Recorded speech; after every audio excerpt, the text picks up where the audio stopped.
So yung mga par, magandang tanghali. At ayan, ingay ng aso. At kahapon na kahapon pista. Hindi ako nakapag-vlog kahapon. Daming bisita. At di ko na napag-vlog yung mga pumunta rito. Kasi siyempre, rin natin, paminsan-minsan na ay kumbaga off cam muna kahapon. Ayan mo muna natin yung mga tao na pumunta na walang camera. Parang di-off din natin kahapon sa pagbablog. Tapos ngayon, araw ng linggo, dun sa pinaglutuan ko kapatid ni Papa, ay kahapon pa ako pinapapunta. Tawag ng tawag, kako dito sa bahay. May mga bisita rin ako. Mga pinsan ko, mga galing Bulacan, galing Paranaque, yung kapatid ni Mama. Kaya di ako malas dito kasi nandito sila. Tapos ngayon, umaga tumawag, tulog pa ako. Pumunta raw. Kaya pinunta namin ni Mrs. doon kami, nananghalian. Tapos binigyan ako ng paa. Paa ng baboy. Prinito ko yan kanong gabi. Yan, paa ng baboy. At papaluto kay Papa sabaw. At saka yung mantika. Ito yung mantika. Sarap nito. Pag magluto ng pansit, pwede itong panggisa. Tsaka atsara. Ito. Sabi ko nga sa asawa ko, dalhin niya dun sa Maynila. Bigay niya sa kapatid niya. Para makatipid siya ng mantika ng baboy. Masarap yan. At ayun, dito pa rin kami sa bahay. Asawa ko. Hindi pa kami umuwi. Asan labahan ko? Kailan? Nandyan baga sa'yo? Hindi pa kami umuwi. Dito pa rin kami. Kasinggil. Kailan ba? Pagbili. May plywood. Yan yun. Yan yun. Si Bibi. Hello ka Bibi sa kanila. Magkano ba lang yung paninda nyo dito? At ayan. At may ibinulsa. Binigyan ako ng pata. Pritong pata. Tapos habang naglalakad ako, may ibinulsa sa akin yung asawa ng kapatid ni Papa. Hindi ko alam kung magkano to. Sabi niya pera daw. Hindi ko alam kung magkano. Kasi pag binigyan nila ako, di ko naman kinukuha. Kaya nilagay sa bulsa ko. Tingnan natin kung magkano to.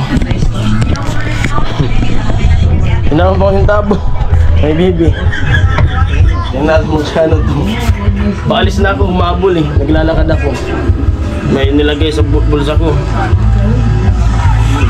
Oh, salamat. 350. 350. May panggas na tayo. Salamat. 350. Tapos may pa 350 at saka pata. Sabawan namin to para makahigop. Atsara tsaka mantika.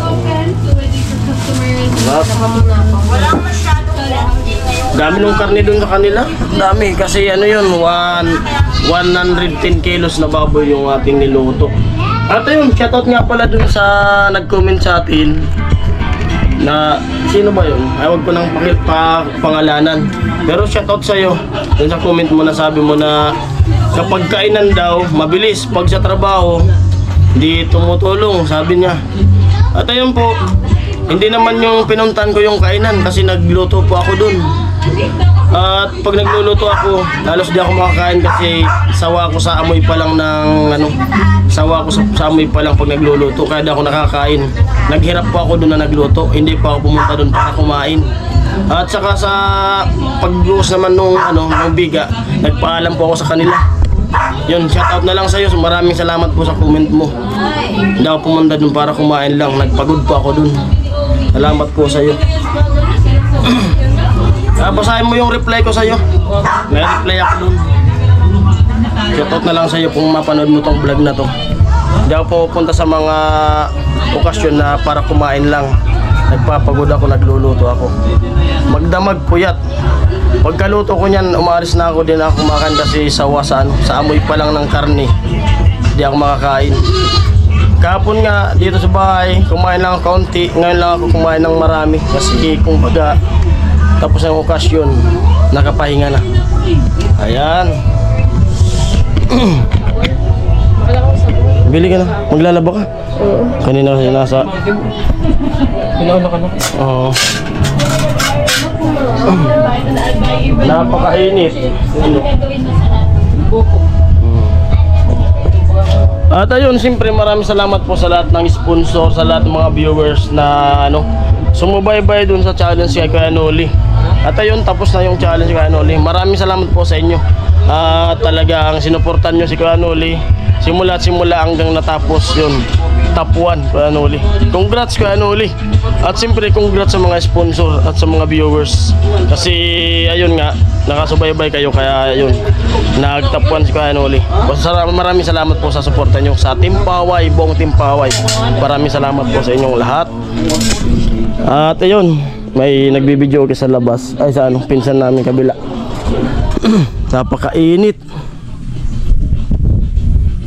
Maganda yan para matuyo na kasi tulad nga nung kahapon dyan, mga nakikipistahan, baha, sabi niya baha daw.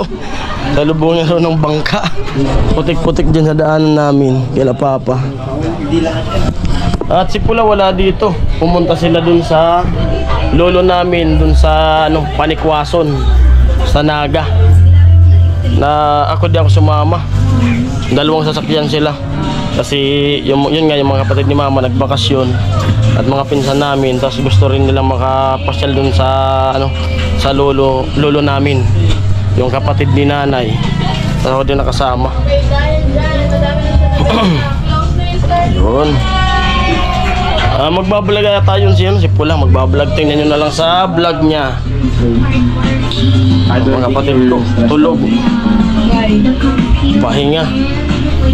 At ayun, yung niluto dito ay nasa 30 kilos lang, pero ayos naman at laki kumbaga nakatustos yung ulam, di naman nagkulang. Masalamat na lang sa nakipiesta dito sa amin. Di namin blinag sila na pumunta, pero salamat at pumunta sila dito. Hindi ko na papangalanin kung sino yung pumunta. At siyempre pagtapos na yung piyesta, yung tira ay hugasan. Daming hugasan. Hindi pa mahugasan, nagpapahinga pa sila. Maya hugasan na yan. Ay tingnan kung may atsara pang natitira. Oh, mayroon pang atsara. Oh. Yan lang yung tira. Ito ano ba to? Mani. Yung minatamis na mani. Sa grade po ako. Ay nako. Maglalaba ka? Sige na, laba na. Ako'y matutulog. Di pa ako nakaka-recover sa puyat. Tulog. Ano? Naligo na ako. Oo. Ligo na ako. Ay, si Bibo. Di man yan. Eh, At yung gripo dyan sa bahay. Dami na naman pala ditong laing. Ito gusto kong iulam. Ay, luto tayo kay Papa.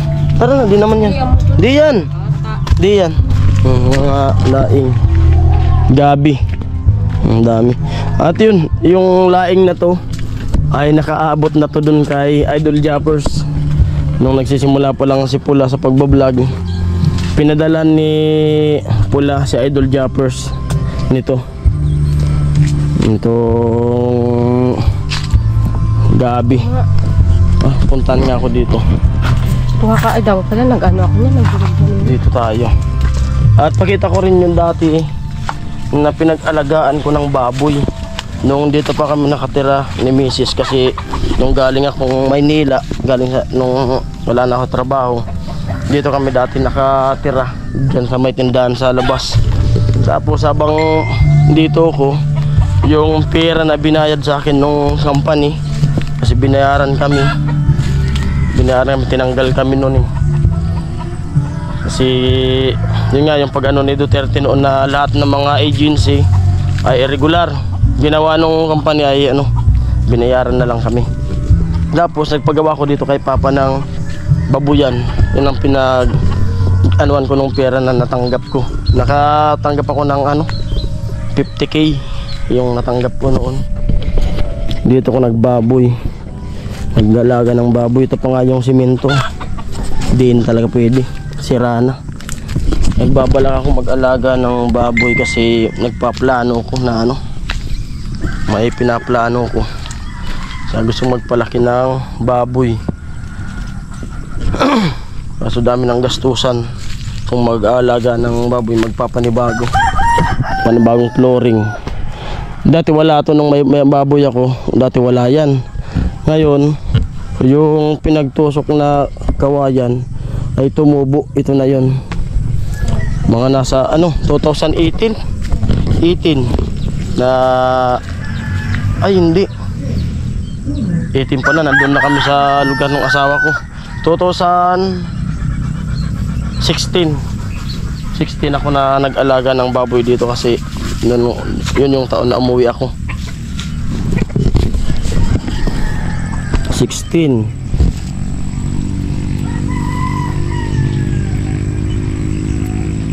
Nine years na pala ako na ano, hindi nakakapag-alaga ng baboy dito kasi dami nang kawayan. 9 years na. At dati may mga pato rin ako dito, pato naubos na, ninanakaw yung iba. Ano to? Binitawan lang yung ano ah. May nanguha ng laing, binitawan lang oh. Sayang. Paluto ako kay Papa, tapos magbudol fight. Sarap yung budol fight.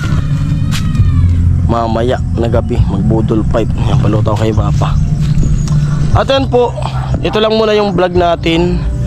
At si Mrs. Papa Maynila na naman, kaya di tayo makakatulong. At sa mga ibang viewers na di nakakaintindi, ayun po, maraming salamat po sa inyo. Yun. At sa mga sponsor po, maraming salamat po sa inyong lahat. Yun. At hanggang dito ang vlog na to. Ganun lang yung ginawa kong vlog. Gusto ko lang linawin kung anong ginagawa ko. At yung nag-comment nga sa akin, nabasa ko, sama ng loob ko kagabi. Yun talaga. Saka ano po, sa okasyon po, pag di ako tumulong, di po ako dyan pumupunta. Di ako nakikain kasi nakakahiya. Pag pumunta ako sa okasyon, sigurado tutulong ako dyan. Yung pagkainan na, uwi na ako. Wala na akong ganang kumain talaga, promise. Doon nga sa kanila ko ano, pag nagluluto ako, pagkaluto ko niyan, uwi na talaga ako eh. Kaya na ano, hindi ako sabi doon na pagkain daw bilis, trabaho di tumutulong, nakakasama ng loob. Ayan po, bye bye, love you all.